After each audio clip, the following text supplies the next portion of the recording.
नमस्कार। आज हम एक बहुत ही खास किताब पर बात करने वाले हैं। ब्रेने ब्राउन की काफी प्रभावशाली किताब है daring greatly, how the courage to be vulnerable transforms the way we live, love, parent and lead. हाँ, बिल्कुल।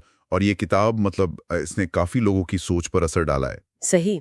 हमारा मकसद है कि हम इसके शीर्षक को ही नहीं बल्कि इसके पीछे के जो मुख्य विचार हैं उन्हें समझें कि कैसे ये जो वल्नरेबल या कहीं संवेदनशील होने का साहस है वो असल में हमारे जीवन को, रिश्तों को, हमारे पेरेंटिंग को, यहाँ तक कि लीडरशिप को भी बदल सकता है। बिल्कुल।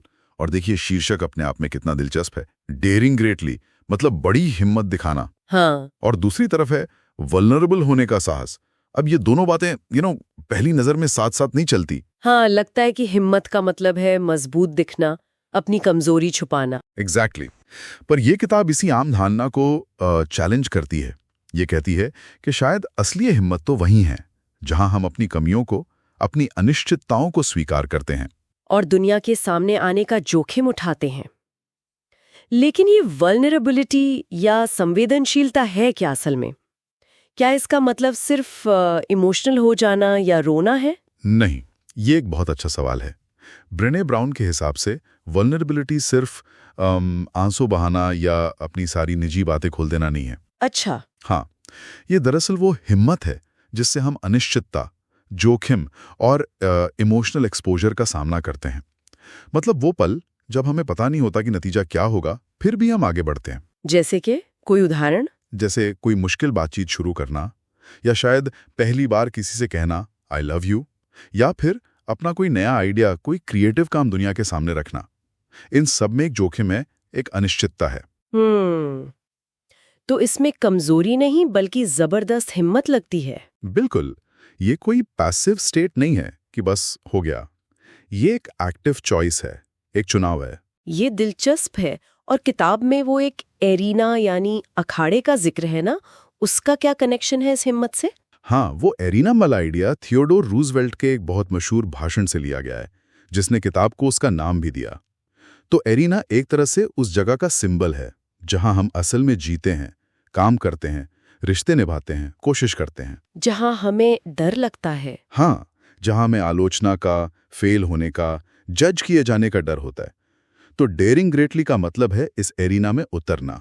भले ही आप धूल मिट्टी में सने हो, नतीजा चाहे जो भी हो। मतलब किनारे बैठकर सिर्फ कमेंट करने या सलाह देने से कहीं ज्यादा हिम्मत वाला काम। सही कहा।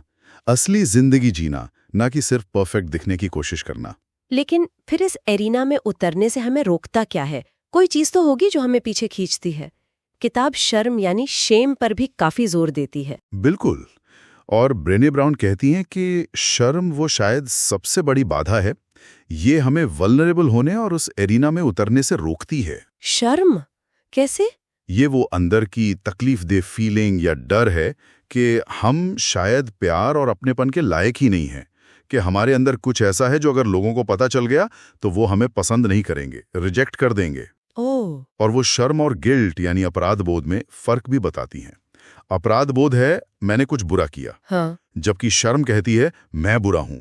ये बहुत गहरा है। और शर्म हमें क्या करती है? वो हमें छुपाने पर, पीछे हटने पर मजबूर करती है। तो फिर इससे निपटा कैसे जाए? क्या किताब कोई रास्ता बताती है? आपने शायद शेम रेजिलियंस का जिक्र किया था। हाँ, शेम रेजिलियंस मतलब शर्म से मुकाबला करने की, उससे उभरने की क्षमता डेवलप करना। ये बहुत जरूरी है। कैसे होता है ये? इसमें कुछ चीजें शामिल हैं। जैसे पहले तो अपनी शर्म को पहचानना कि हाँ, मुझे ये महसूस हो रहा है। फिर समझना कि किन बातों से, किन सिचुएशंस में ये ट्रिगर होती है। फिर उस पर खुलकर बात करना किसी भरोसेमंद इंसान से। और सबसे जरूरी, खुद के प्रति थोड़ी सहानुभूति रखना, मतलब सेल्फ कंपैशन। अच्छा, तो जब हम शर्म को छुपाते नहीं बल्कि उसे समझते हैं तो उसकी पकड़ हम पर कमजोर हो जाती है। बिल्कुल। और फिर हमें हिम्मत मिलती है कि हम दोबारा उस एरिया में उतर सकें। तो ये सारी बातें, मतलब वल्नरेबिलिटी को हिम्मत मानना, एरिना में उतरना, शर्म का सामना करना, ये सब मिलकर हमारे जीने, प्यार करने, पेरेंटिंग और लीडरशिप को कैसे बदलती हैं? देखिए, हर पहलू पर इसका गहरा असर होता है। रिश्तों में क्या होता है? जब आप वल्नरेबल होते हैं तो ज्यादा गहरे कनेक्शंस बनते हैं, भरोसा बढ़ता है। सही। पेरेंटिंग में ये बच्चों को सिखाता है कि परफेक्ट ना होना ठीक है, कोशिश करना ज्यादा जरूरी है। नाकामी भी सीखने का हिस्सा है। और लीडरशिप में? लीडरशिप में ये एक ज्यादा ऑथेंटिक, भरोसेमंद माहौल बनाता है, जहां टीम के लोग नए आइडियाज लाने से, जोखिम उठाने से डरते नहीं। इनोवेशन बढ़ता है। मतलब संक्षेप में कहें तो ये हमें ज्यादा होल हार्टेड यानी पूरे दिल से जीने में मदद करता है। तो मतलब ये किताब हमें एक तरह से नजरिया बदलने को कहती है। ये समझने में मदद करती है कि जिसे हम कमजोरी समझते आए हैं, वो वल्नरेबिलिटी असल में साहस का सबसे बड़ा पैमाना है। बिल्कुल सही। ये हमें अपनी खामियों को, अपनी इम्परफेक्शंस को गले लगाने और असलियत में जीने का एक तरह से न्योता देती है। और ये एक बड़ा सवाल खड़ा करती है कि अगर हम परफेक्ट दिखने की होड़ छोड़ दें, अपनी कहानी के मालिक बने और पूरी हिम्मत से जिएं तो क्या होगा? और किताब का जवाब है कि नतीजा सचमुच जिंदगी बदलने वाला हो सकता है। तो जाते जाते हमारे श्रोताओं के लिए सोचने की एक बात छोड़ जाते हैं। अपने जीवन के किस एरिना में उतरने से आप सबसे ज्यादा हिचक महसूस करते हैं? हाँ, और ब्रेने ब्राउन के नजरिए से देखें तो उस हिचक के पीछे शर्म का कौन सा डर छिपा हो सकता है? इस पर जरूर सोचिए।